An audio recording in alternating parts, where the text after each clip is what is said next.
Hello students, welcome to Pharmacy Notes by US. Today we discuss syllabus of pharmaceutics part first. So let's start.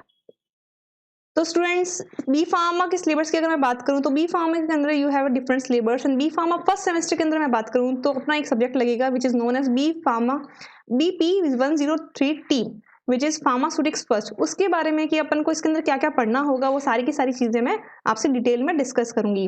तो इस video में मैं आपको बताऊंगी कि फार्मास्यूटिक्स होता क्या है और बी फार्म फर्स्ट सेमेस्टर में फार्मास्यूटिक्स सब्जेक्ट्स के अंदर थ्योरी एंड प्रैक्टिकल में आप क्या क्या पढ़ेंगे। So let's start.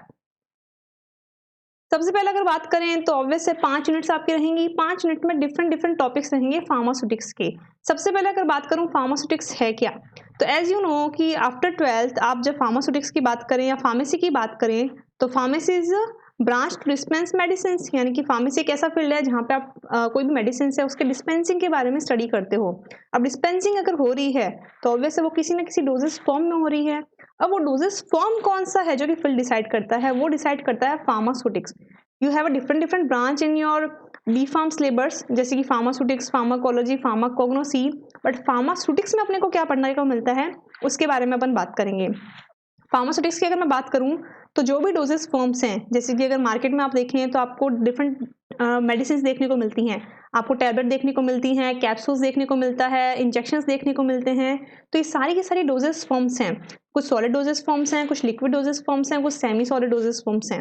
अब ये बनाते कैसे हैं, अपने को क्या क्या प्रिकॉशंस रखना होता है, क्यों बनाई गई है, किस तरीके से प्रिस्क्रिप्शन दिया जाता है, कौन कौन से पैरामीटर ध्यान रखे जाते हैं, ये सारी की सारी चीजें फार्मास्यूटिक्स में अपन देखेंगे, राइट।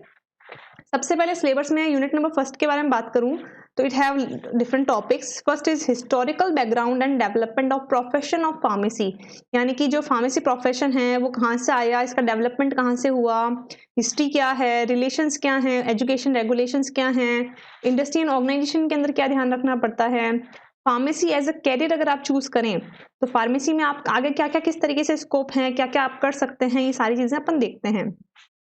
कुछ फार्माकोपियाज भी हैं, like Indian Pharmacopoeia, British pharmacopoeia, USPs, extra pharmacopoeias.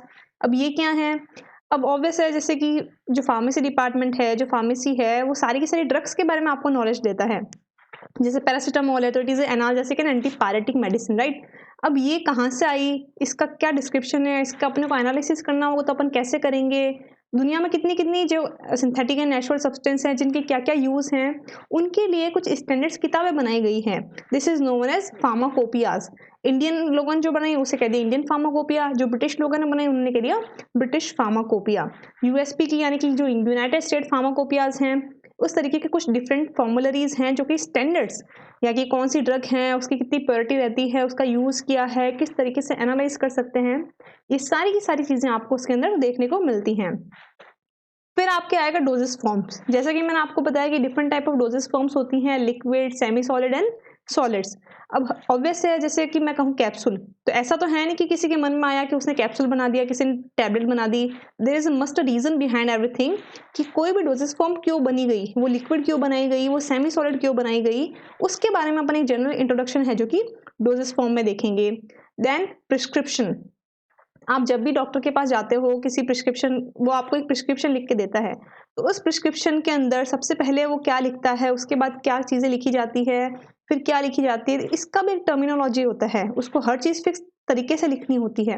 वो क्या है, फार्मासिस्ट उसको किस तरीके से समझ सकता है और किस तरीके से पेशेंट को हेल्प कर सकता है मेडिसिन को लेने के लिए, ये सारी चीज़ें अपन देखेंगे प्रिस्क्रिप्शन में। यानी कि जो प्रिस्क्रिप्शन है उसके कितने पार्ट हैं, कहाँ पे मेडिसिन लिखी जाती है, कहाँ पे डॉक्टर के साइन होंगे, कहाँ पे पेशेंट के बारे में इंफॉर्मेशन होगी, ये सारी की सारी चीज़ें प्रिस्क्रिप्शन में देखते हैं। फिर आता है पोसोलॉजी। पोसोलॉजी बेसिकली डेफिनेशन क्या है, कौन कौन से फैक्टर अफेक्ट करते हैं पोसोलॉजी को, पेडेटिक डोज कैलकुलेशंस क्या हैं according to their body weight, body surface area, ये सारी चीज़ें अपन देखेंगे।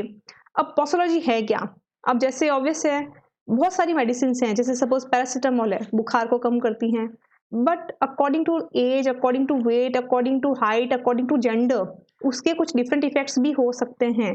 तो क्या किस बीमारी में कौन सी मेडिसिन लेनी चाहिए, कौन सी मेडिसिन नहीं लेनी चाहिए, ये सारी चीज़ें, कितनी एज तक कौन सी मेडिसिन लेनी चाहिए, कितनी क्वांटिटी में लेनी चाहिए, ये सारा अपन पोसोलॉजी के अंदर देखेंगे।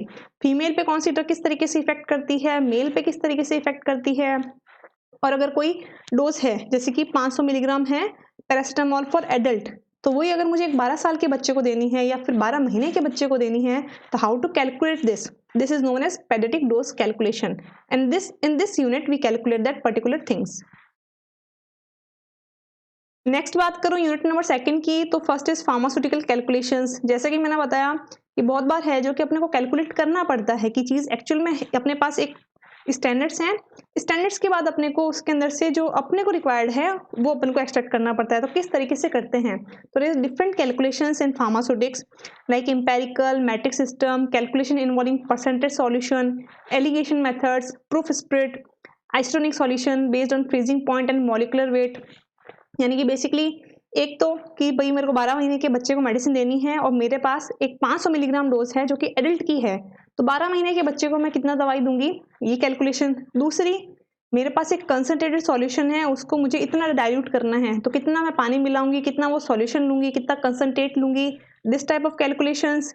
इस तरीके की कैलकुलेशंस है जो बहुत ज़्यादा इंपॉर्टेंट रहती है फार्मास्यूटिक्स में, क्योंकि ऑब्वियस है जब भी आप कोई फॉर्मुलेशन बनाओगे you need to do dilution. Dilution के हिसाब से आप एक प्रॉपर कंटेंट ऑफ फॉर्मुलेशन बना सकते हो, वरना क्या होगा, आपका जो एपीआई है यानी कि जो एक्टिव फार्मास्यूटिकल इंग्रेडिएंट है वो प्रॉपर कंसंट्रेशन में नहीं होगा, तो प्रॉपर बॉडी में बायोलॉजिकल इफेक्ट भी नहीं दे पाएगा। ये सारी चीज़ें अपन कैलकुलेशंस में देखेंगे कि how to calculate properly in pharmaceutics. Then powder क्या होते हैं, क्या क्या क्लासिफिकेशन है, क्या एडवांटेज है, क्या डिसएडवांटेज है। ऑब्वियस है बहुत सारी डोजेस फॉर्म्स हैं, सॉलिड हैं, सेमी सॉलिड है एंड लिक्विड्स हैं। तो किसी ना किसी में कोई कमी थी तभी दूसरी डोजेस फॉर्म बनी, तो पहले उस फॉर्म का अपन एडवांटेज पढ़ेंगे कि ऑब्वियस है वो फॉर्मुलेशन आए तो उसके कुछ एडवांटेजेस भी होंगे, बट उसके आने के बावजूद एक नई डोजेस फॉर्म बनी, then it must have some disadvantages. तो वो है क्या, उसके एडवांटेजेस क्या हैं, डिसएडवांटेजेस क्या हैं, किस तरीके से बनाए जाते हैं, कितने कितने तरीके के अवेलेबल हैं और किस तरीके से यूज़ किए जाते हैं, ये सारी की सारी डोजेस फॉर्म्स को अपन इंडिविजुअल भी पढ़ेंगे। जैसे पाउडर है, definition, classification, advantages, disadvantages, simple and compound powders, official preparations, dusting powders, effervescent powders, hygroscopic powder, eutectic mixtures क्या होते हैं, geometric dilutions क्या होते हैं, ये सारी चीज़ें अपन देखेंगे। देन लिक्विड डोजेस फॉर्म्स क्या हैं, उसके एडवांटेजेस क्या हैं, डिसएडवांटेजेस क्या हैं, बनाने का तरीका क्या है, कौन कौन से एडिटिव्स ऐड किए जाते हैं टू मेक इट स्टेबल, कौन कौन से क्वालिटी टेस्ट किए जाते हैं टू इंक्रीज द स्टेबिलिटी या टू चेक द सिस्टम, ये सारी चीजें अपन यूनिट नंबर 2 में देखेंगे। फिर बात करते हैं यूनिट नंबर 3 की। यूनिट नंबर 3 में बेसिकली है जो कि लिक्विड्स डोजेस फॉर्म्स के बारे में बताया गया है। लिक्विड में भी मोनोफेजिक एंड बाईफेजिक। मोनोफेजिक वो जिनकी वन फेज है यानी कि वो होमोजीनियस मिक्सचर्स हैं, लाइक अपन गागल्स के बारे में पढ़ेंगे, माउथ वॉश क्या होता है, थ्रॉट पेंट्स क्या होता है, ear drops, eye drops, nasal drops, enema, syrups, elixir, liniment, lotions, इन सब के बारे में अपन मोनोफेजिक लिक्विड डोजेस में देखेंगे। फिर अपन देखेंगे biphasic liquid dosage form. Biphasic यानी कि obviously it have two different phases, one is disperse phase and other one is dispersion medium, यानी कि they are different in nature, then we have to make it stable using different type of excipients। अब biphasic liquid dosage form की बात करें, 2 phases हैं, एक liquid है दूसरी सॉलिड हो सकती है, एक लिक्विड है तो दूसरा इमिसिबल लिक्विड हो सकता है, राइट। अगर सॉलिड एंड लिक्विड है तो it is known as suspension, and if they are immiscible in nature and if the both things are liquid but are immiscible in nature, this is known as emulsion. जैसे कि मैं बताऊं कि मैंने चौक है जो कि पानी में डाल दी, राइट, तो solid and liquid, this is suspension. Suspension क्या है, एडवांटेजेस क्या है, डिसएडवांटेजेस क्या है, क्लासिफिकेशन, प्रिपरेशन, फ्लॉक्यूलेटेड सस्पेंशन क्या होता है, डीफ्लॉक्यूलेटेड सस्पेंशन क्या होता है, स्टेबिलिटीज प्रॉब्लम क्या है, मेथड क्या है इसको ओवरकम करने का। ऑब्वियसली आपने कोई फॉर्मुलेशन बनाई, आपको उससे बेटर रिजल्ट्स मिले प्रीवियस फॉर्मुलेशन से, बट उसमें आपको कुछ इनकम्पेटिबिलिटीज भी मिली, तो आप क्या करोगे, भाई प्रीवियस से तो बेटर है बट उसमें कुछ इनकम्पेटिबिलिटी है, उनको हम सही करने की भी कोशिश करेंगे। तो किस तरीके से अगर आपकी कोई फॉर्मुलेशन में कोई कमी आ जाए तो आप किस तरीके से उसको सही कर सकते हो, वो भी अपन इसमें देखेंगे। इमल्शन के अंदर बात करें, डिफरेंट टाइप ऑफ लिक्विड्स हैं, इमिसिबल हैं, जैसे कि oil in water, they are not miscible in nature, then we have to add some excipient to make it miscible और to make to stable. Mostly emulsion इसलिए बनाए जाते हैं कि कोई ड्रग है जो कि ऑयल में ही स्टेबल है, या फिर कोई ड्रग इतनी बीटर है टेस्ट में कि उसका मास्क करने के लिए टेस्ट अपने को ऑयल कंटेंट यूज करना पड़ रहा है। इमल्शन भी 2 तरीके के रहेंगे, अगर ऑयल कंटिन्यूस में है तो W/O, और अगर वाटर कंटिन्यूस फेज में है तो O/W टाइप ऑफ इमल्शंस। अब इमल्शंस होते हैं क्या हैं, क्लासिफिकेशन, इमल्सिफाइंग एजेंट्स, आइडेंटिफाई किस तरीके से करेंगे, कौन सा इमल्शन है, किस तरीके से बनाएंगे, स्टेबिलिटीज पैरामीटर क्या क्या हैं, ये सारी चीजें अपन इस यूनिट में देखेंगे। देन यूनिट नंबर 4 में मोस्टली अपन semi solid dosage forms and incompatibilities के बारे में पढ़ेंगे। सेमी सॉलिड में भी सपोस्टीज बेसिकली एक सिस्टम होता है जो कि आपके कैविटीज के अंदर इंजेक्ट किया जाता है, चाहे वो वेजाइनल कैविटी है, रेक्टल कैविटी है, नेजल कैविटी है, ईयर कैविटी है, उसमें वो लोकल इफेक्ट को प्रोड्यूस करने के लिए रिस्पॉन्सिबल है। अब बनाते कैसे हैं, क्या एडवांटेज हैं, क्या डिसएडवांटेजेस हैं, कौन से बेस यूज करते हैं, डिस्प्लेसमेंट वैल्यू क्या होती है, इवोल्यूशन किस तरीके से करेंगे, ये सारी चीजें अपन सपोस्टीज में देखेंगे। देन इनकम्पैटिबिलिटी, ऑब्वियस है जब भी आप काम करोगे, जब भी आप रिसर्च करोगे, तब एक समय ऐसा आता ही है जब दो चीज़ों को मिक्स करते हो उसमें कुछ प्रॉब्लम्स क्रिएट होती हैं। अब वो कौन कौन सी प्रॉब्लम्स आपको देखने को मिल सकती हैं, वो किस तरीके की इनकम्पैटिबिलिटीज हैं, उन्हें कैसे सही किया जा सकता है, ये सारी चीज़ें देखेंगे। तो ऑब्वियस है इनकम्पैटिबिलिटी फिजिकल भी होती हैं, देखने लायक हैं, केमिकल रिएक्शन के थ्रू भी होती हैं, या फिर थेरापेटिक भी हैं। अब वो किस तरीके की हैं एग्जाम्पल के साथ, और उसे ओवरकम करने का तरीका, ये सारी चीज़ें अपन इस यूनिट में देखेंगे।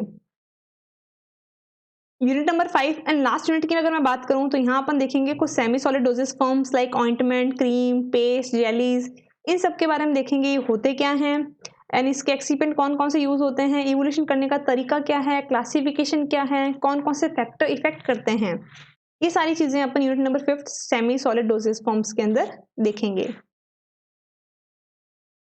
फिर यहाँ तक तो आपकी बात हो गई थ्योरी की, या थ्योरी में अपन इतना पढ़ेंगे। अब प्रैक्टिकल में यही सारी चीजें हैं, we have to make a formulation to justify कि हाँ भाई इस तरीके की फॉर्मुलेशंस हैं।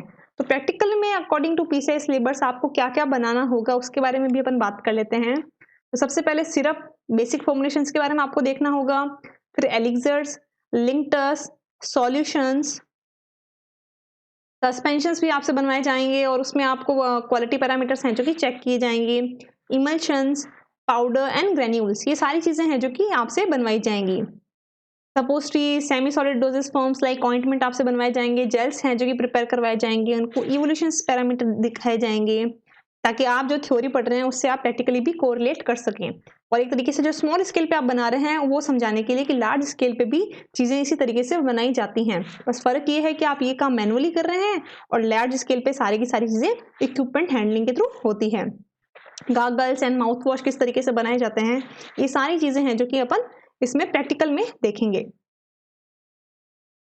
बुक्स की अगर मैं बात करूं कि आपको कौन से बुक्स हैं जो कि बी फार्म के लिए, फार्मास्यूटिक्स वर्क्स के लिए रिकमेंड करनी चाहिए, तो obviously the most important book is HCNCEL pharmaceutical dosage forms and drug delivery system, Lippincott. दूसरी Cooper and Gunn is most basic book for dispensing for pharmaceutical students. Aulton, Indian Pharmacopoeia, British Pharmacopoeia, Lachman, Alfonso, Carter, E.A. Robinsons, इस्कान गैब्रे, Dilip M Parekh and Francisco नीलोड्स, ये सारी किताबें हैं जो कि आप प्रेफर कर सकते हैं इस सब्जेक्ट को पूरा करने के लिए। कुछ बुक्स में 90% कंटेंट आपको मिलेगा, कुछ कंटेंट है जो कि कुछ बुक्स में स्पेसिफाइड होगा। तो मोस्टली जो बुक्स हैं जो मैं आपको प्रेफर करना चाहूंगी बी फार्म के लिए, तो Cooper and Gunn is the best book for dispensing pharmacy B pharm first semester के लिए। उसके अलावा आप इंडियन फार्माकोपिया को भी सीख सकते हैं कि भाई किस तरीके से है जो कि उनके अंदर डिटेल दी जाती है। I hope you understand and enjoy the video. Please like, share and subscribe and don't forget to press the bell icon. Thank you.